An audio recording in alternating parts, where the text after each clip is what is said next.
Hi, everybody. Welcome to Mission Family Possible. Yes, this is the month that we are going to be focusing our attention on the family, namely the military family. You know, the whole time that I was in the service, I was able to do what I was able to do because of the support of my family. But you know what? There were times when it was kind of rough at home. So in Mission Family Possible, we are going to focus our attention on information, resources, and sources, and case histories, and where families have been through it all. If it had not been for some resources and sources available to us, well, let's just say the family might not have been able to stay together. And there's quite a few families that succumbed to the stress, the incredible stress that having a military member in your family poses. You know, I know firsthand. Not only was I in the Army, but I'm also a spouse of someone who's in the Army. So I know all about the mental stress, the emotions, the roller coaster ride, if you will, that I and the military member and their family go through in just the experience of being in the military. You know, when we raise our right hand and we take the oath, we're taking the oath with our family. And we can't forget that. So in this episode, we are going to be privileged to talk to someone who is working to support military families in the Family Readiness Group organization. So without further ado, please stay tuned. We'll be right back.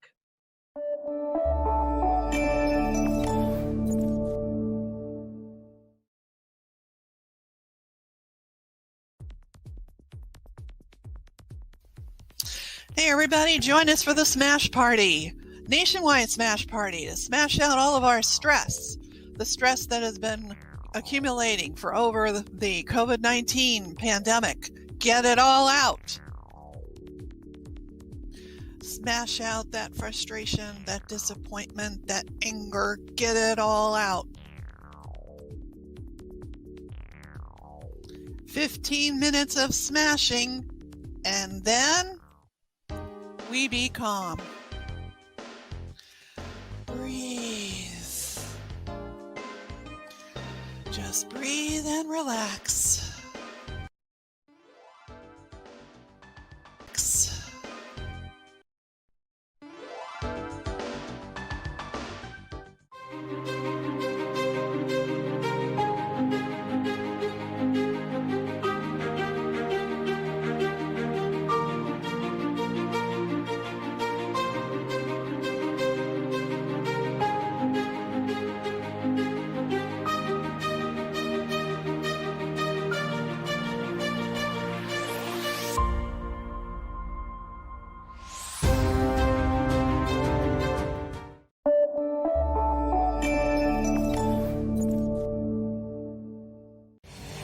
Hi, welcome back. I'm your host, Master Sergeant Retired Anna Maria Blevin, and we are privileged to have with us in our virtual studio Megan and Justin. Now, Justin is somebody you've already know.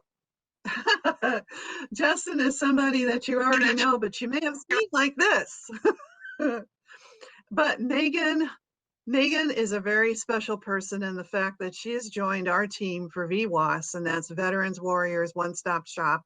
And I'll tell you more about that as we conclude this episode.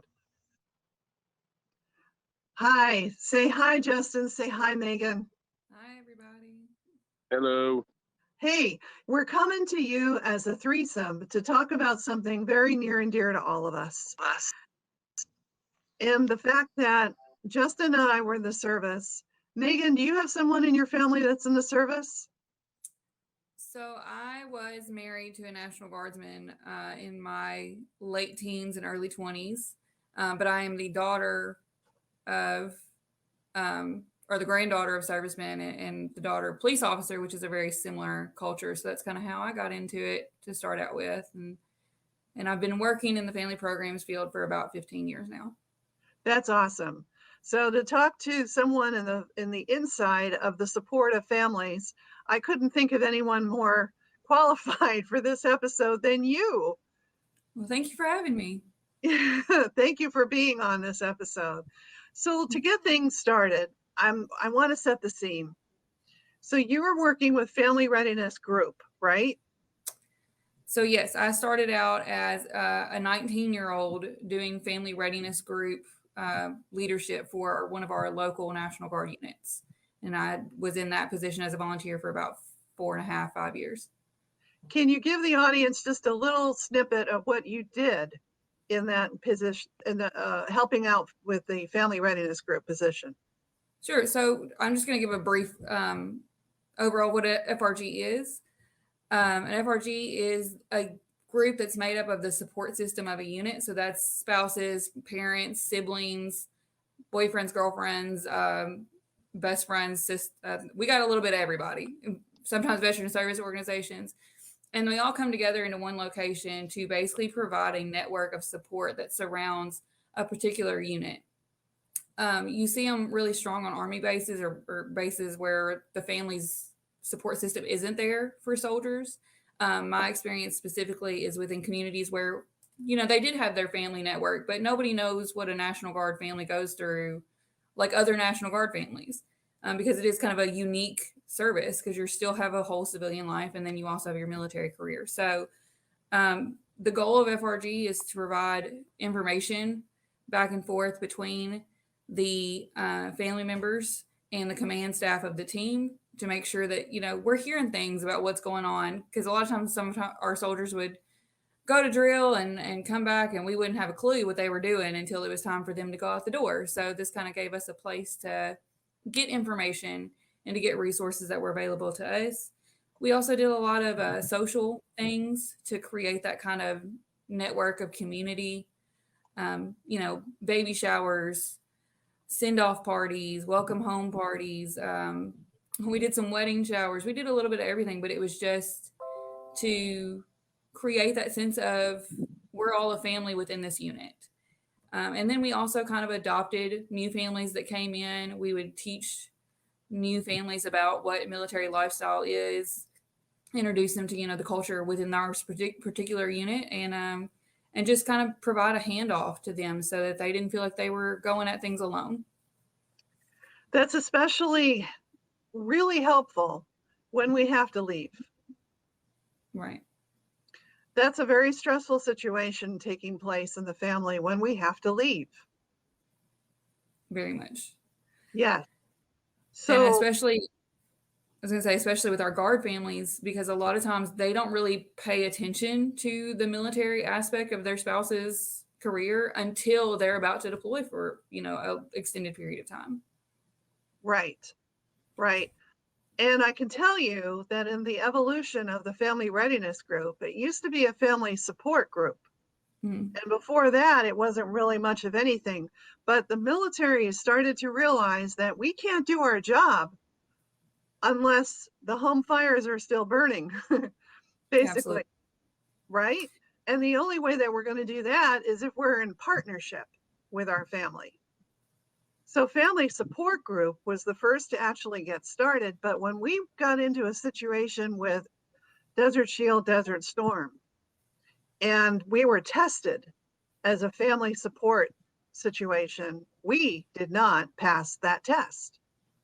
And it was then that the leadership of the Department of Defense realized that unless the family were ready, the military member wasn't ready to do their job. And so that became a family readiness situation. And as I understand it, is now also a military family readiness. So the fact is that to prepare for deployment and mobilization, now we work as a partnership in getting ready. Well, I'm really glad to know that. And I'm sure a lot of our audience is also really glad to know that. But I'm wondering too, if some of the people in the audience may be wondering, well, how do I tap into this? Because this is the first I'm hearing this. Well, we're going to talk about that right after these messages.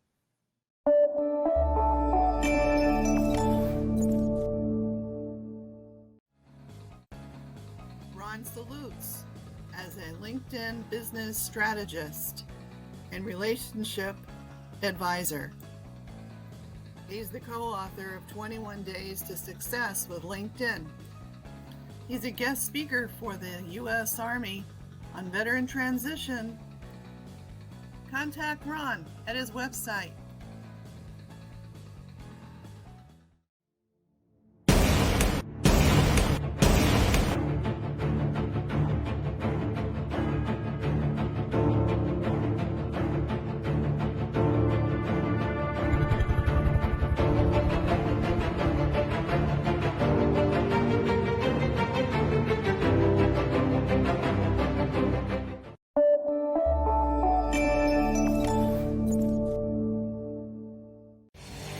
Hi, welcome back to Veterans Onward to Prosperity.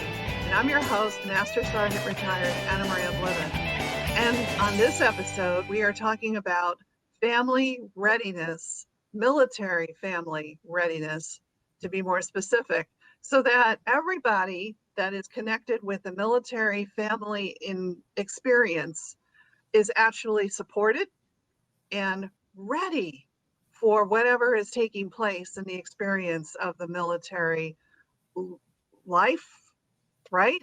So if there is someone who is listening and they're going, well, wait a minute, I never heard of a family readiness group in my unit. What are they to do, Megan? So the first thing you'd want to do is either contact my position, which would be a soldier and family readiness. If you're in the National Guard, soldier family readiness specialist, or military and family readiness specialist, active duty. You have your Army family program managers or your ACS, your Army community centers, that would be able to point you in the right direction if there's already a group established. And they could get you the contact information. The unit itself should have the contact information for who those people are. And hopefully, if it's working well, then they're going to contact you when you join the unit. If there is nothing in place and you are interested in volunteering with that to create something, first of all, that's a big task. I won't deny that. It is hard to come in, especially if there hasn't been one in place in a long time. But it is so worth it to have this in place and to have those people that are willing to do it. So you would contact same people, your soldier family readiness specialist, your unit command, the Army Community Service Center, or the Marine version of that. I can't remember the acronym offhand right now. Same thing with Navy. You contact those people and you just tell them that, hey, I'm interested in doing this. And on base, they run regular classes to teach people how to do family readiness and kind of do the onboarding training. In National Guard, we schedule it kind of one-on-one as we have people available. But there is a whole section of training. So you sit down and you go through, for our case, it's about an hour and a half long training. And then you basically get partnered up with a mentor who's going to walk with you one-on-one through building this program within your unit. And then you talk to your unit command team. And because the unit commander does have to approve anyone who wants to be a part of this program. So you do have to have permission from them first. But often, especially if they don't have volunteers, they're just glad you're there. So you sit down with them and you talk about, what do you want this to look like within your units? What's working in other units? And in Tennessee, we have a great program where our FRG leaders get together at least a couple times a year, whether that's virtually or in person. And we talk about what works, what doesn't work. And so definitely tie into other FRG leaders and see what's, utilize their experience. So that's how you get started, is just really contacting the office and saying, hey, I'm interested in this. And somebody will grab your hand and be ready to take you on the ride. Well, I'm glad that you were telling everybody that it's not easy. No. When you're in a position such as that, it does take some hours. It does definitely takes dedication. But in the training, you also know what to do in cases of when you're checking in with a family and they're not doing well. How can you best support them? Yeah, absolutely. I mean, one of the great things about being in FRG is the tie-in to all of the resources that are there, because all these programs are out there, all of these things are available, but oftentimes that's not pushed down to the lowest level. And so our FRGs are really our conduits into our units to make sure that somebody is tied in with these families and knows what's going on. So yeah, absolutely. If you get on the phone with somebody and somebody's in crisis, or somebody's, struggling financially, or they're, depressed, whatever it is, don't know where to get their oil changed for their car, then that's one of the things you can call, again, our office, Army Community Programs, and connect with those people. And as an FRG leader, you're going to already be tied into those people, because you meet them through your trainings, you meet them through conferences and professional developments. Or you just, like I said, you just ask and you get connected, and you will eventually know exactly where to send people. And it gets a lot easier once you've been around. I'm really, really glad we're having this conversation, because I'm sure that there are some people in the audience thinking to themselves, oh my goodness, I'm so glad that we actually do have this support group, even if I have to be the one to get it started. So Justin, you've been listening to all of this. You also were in the military. As a military member, doesn't this give you somewhat comfort in knowing that our family can be taken care of? Yeah, especially when you're deployed. I mean, that's one of the biggest fears that we have, is when whether we're in the States or we're across the pond, our biggest fear is our family going to be okay? And of course, their biggest fear is, are we going to be okay? But it's kind of a double-edged sword. But like, that's what I love about, what Megan does. And there's so many, well, as we know them as FRG, like I remember doing those meetings, pre-deployment, post-deployment, even rear D, and the information they carry, man, it's unbelievable, all the stuff you can find out. And it gives you a sense of peace, and it gives you kind of a breath of fresh air to know that regardless of what happens, you got somebody to take care of you and your family, either if you're here and they're there, or vice versa. So yes, you're right. That sense of peace says it all. Mm-hmm. Because with that sense of peace, we can get our job done. We know that our family is getting taken care of, and if something were to happen and they needed, just like Megan said, an oil change, and they don't know where to go because that was something we took care of, or another something that we take care of that they now have to take care of, their support for knowing something like that. I just got to tell you a story that I was in a situation where the families would call, and things like toilets would all of a sudden overflow, right? A bad windstorm would come in and take off roof shingles. We would get the call. Mm-hmm. Well, Desert Shield and Desert Storm was taking place, and it's like they would be in a frantic. Oh my gosh, I've got these shingles that are all over my yard. Now what do I do? Who do I call? Right? And then we just had to calm them down and talk about home insurance for a minute. But inevitably, always in that call would be, my husband always took care of this, or my wife always took care of this. So when you're left behind in a situation of a deployment or mobilization, and it's now your turn to take care of something that you didn't normally ever take care of, and you're in a crisis, you're in a, oh my God, I don't know what to do mode, you got FRG. Mm-hmm. Well, we're going to be talking about a little bit more about how to tap into the FRG as someone who needs assistance right after this message.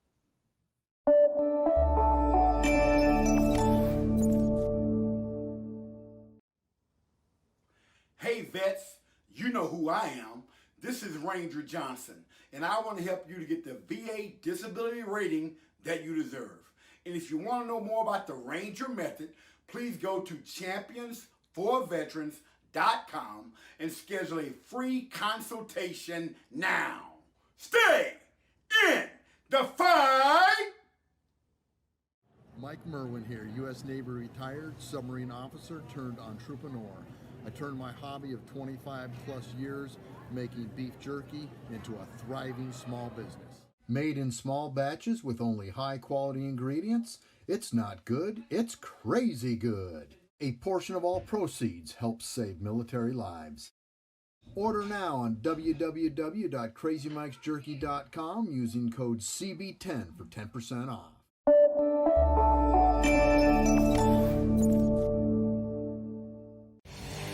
Hi, welcome back to this episode of Veterans Onward to Prosperity. I'm your host, Master Sergeant Retired Anna Maria Bliven, and I'm talking with Megan and Justin about a very, very serious topic. In the military experience, we've got to have our family taken care of so that we're also taken care of as military members. All right, so in a situation where they need to reach out for support, they reach out to the commander? No. No. They To the reach out to the commander's wife or husband? No. Let's talk logistics here. Where do they reach out? So hopefully, in this case that we're talking about, say your soldiers deployed overseas, hopefully you've already had a chance at this point to interact with your family readiness group. So your FRG team, which is not just one person, typically you will have a leader, a treasurer, secretary, and then what we call key callers. Key callers' jobs are basically to call, pass on announcements, check in, make sure everybody's doing okay.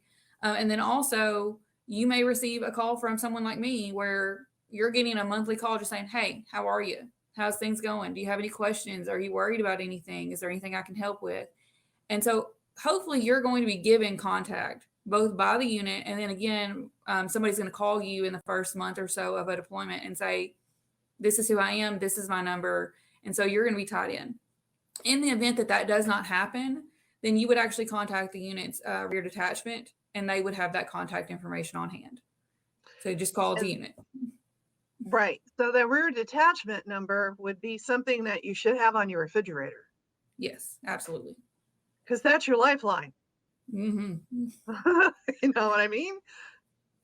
Yeah, we tell every we have these trainings called Yellow Ribbons, and I highly, highly recommend that anyone who is getting ready to go through a deployment with their soldier, even if your soldier is like, oh, it's just meetings, you don't need to be there all day, go to the Yellow Ribbons because they are actually not for the soldiers.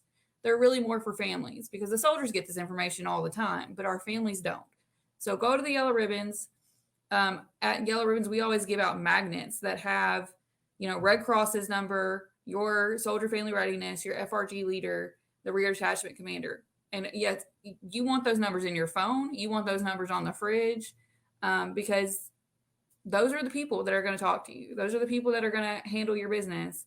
And you absolutely do not want to be the spouse that calls the commander overseas. No, that is a big no-no. Yes. Big no-no. And I just want to encourage my audience in your presence, Megan and Justin, to reach out. Holy cow. Absolutely. I know that there's a lot of situations where people just feel as though for some reason they don't reach out.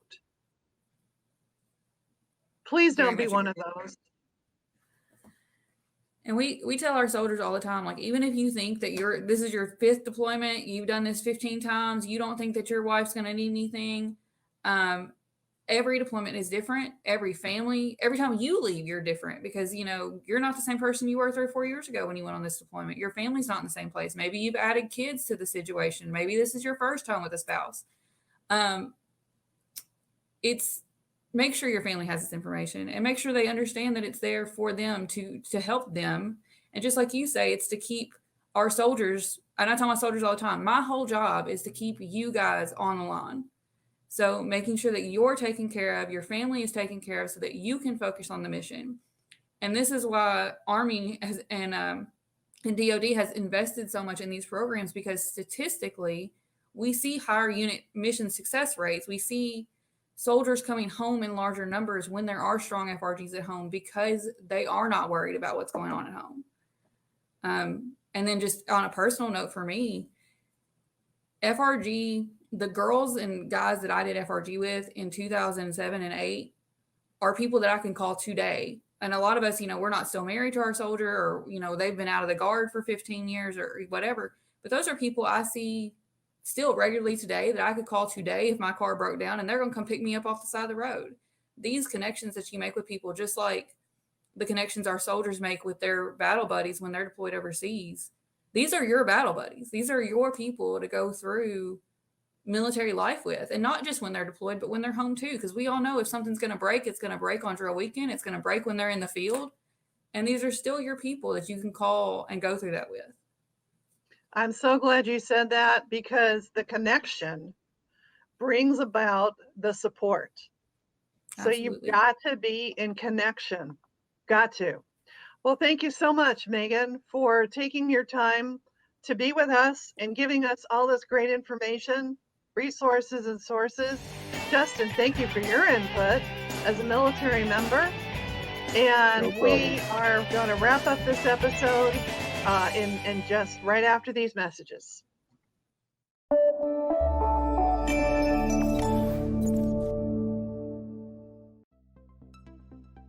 Let me introduce you to Frank Sinclair. He has a business called Dream Again Business Consulting. Frank believes that you were put on this earth for a specific reason. It's his job to find out why. If we follow the natural course of your life and your story, it always leads to your purpose.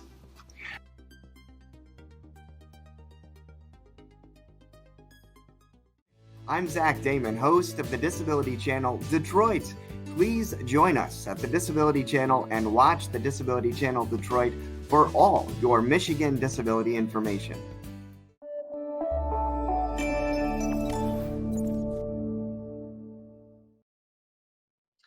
Hey, welcome back. I'm Master Sergeant Retired Admiral Blevin. And you know what? Normally I'm very bubbly and very energetic and everything, but I'm somber today, and there's a reason for that. This is Mission Family Possible, and I don't know about you, but I am somber with this issue, because I know that there's a lot of military families that are suffering, and I know that there is a lot of resources and sources and the information to help them. And one of the major missions of this month is to get all that information into your hands, is to give you not just the information, but the inspiration to use the information that is getting into your hands. And don't be left on the side of the road. Just like what Megan said, she goes, you know what? If I were to have a vehicle that stops all of a sudden, I can call up my FRG battle buddies and they will come and rescue me out of this situation. Well, if you are in a situation right now and you need to be rescued, connect yourself with an FRG. That's what we're here for. That's what you have available to you. So please, please, please, I am pleading with you, get connected, be connected. And if you're interested in starting an FRG, then please get in touch with us on our Facebook, Veterans Onward to Prosperity, and let us know, because then I'm going to get you in touch with the people that you need to be in touch with to make it happen. Thank you so much for being on for allowing us to come to you with this information in the month of Mission Family Possible. And stay tuned for our next episode coming up next week, because I've got a very special guest that's going to really help with more support for our military families. Until then, I wish you all the best, and stay well and be safe and be the best you can be.